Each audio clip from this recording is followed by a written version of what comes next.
Buenas noches, este es el recuento del estudio que se ha realizado del libro de Oseas para estudiar e identificar cómo presenta la idolatría Oseas en el pueblo de Israel. Pensando acerca del trabajo que Oseas tenía que realizar su ministerio en dicho lugar, quizá podemos pensar en la forma como Dios quiso representar el pecado que Israel estaba cometiendo a través de su propio profeta, Oseas. Si nosotros leemos el contexto del libro, nos vamos a dar cuenta que el mandato que Dios le dio a Oseas fue que escogiera una esposa que era una prostituta. Y al estudiar cómo presenta Oseas la idolatría en el pueblo de Israel, leeremos del capítulo 4 del libro de Oseas y el verso 11. Dice la palabra de Dios: a la prostitución y al vino, al mosto que hace perder la razón.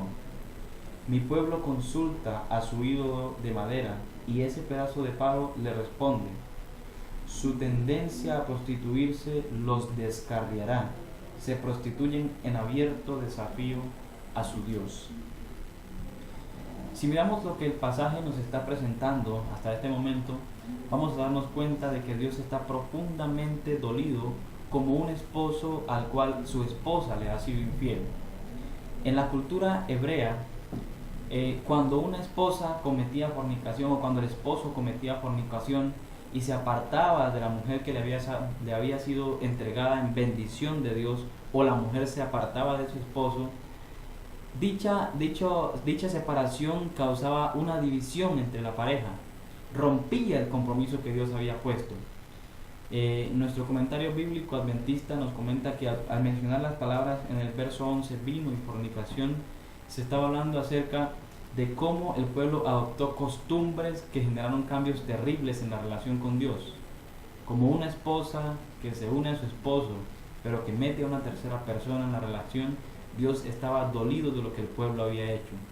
Y Oseas era simplemente un ejemplo del sentimiento que Dios estaba padeciendo por lo que el pueblo había estado haciendo durante tanto tiempo.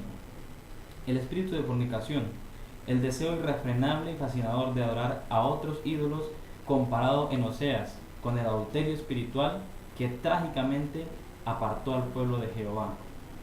¿Qué podía esperar un pueblo que no creía en el Dios de su salvación, sino que prefirió prostituirse a través de la idolatría? Vemos que de esta forma Oseas presenta a la idolatría como una separación matrimonial, por así decirlo, como la ruptura de un compromiso a través de la fornicación. Para el Señor, el pueblo de Israel era su joya preciosa, era su especial tesoro. Y podemos imaginar lo que un esposo siente cuando su esposa le falla. Entonces, la forma específica como Oseas está presentando el pecado, la idolatría, lo que apartó al pueblo de Dios, fue a través de la fornicación. Y lo vemos como el pueblo lo hacía en los lugares altos, adorando los postes idolátricos, adorando los ídolos. Lo vemos cuando Dios habla a través de Oseas al pueblo y les menciona que deben volverse de su pecado y volver al Dios de su salvación. Simple y sencillamente, Oseas era el ejemplo que Dios le mostraba al pueblo para que sintieran lo que Dios sentía en cuanto a la fornicación, al adulterio que estaban cometiendo con otros dioses, apartándose de su propio esposo, el Dios Jehová de los ejércitos.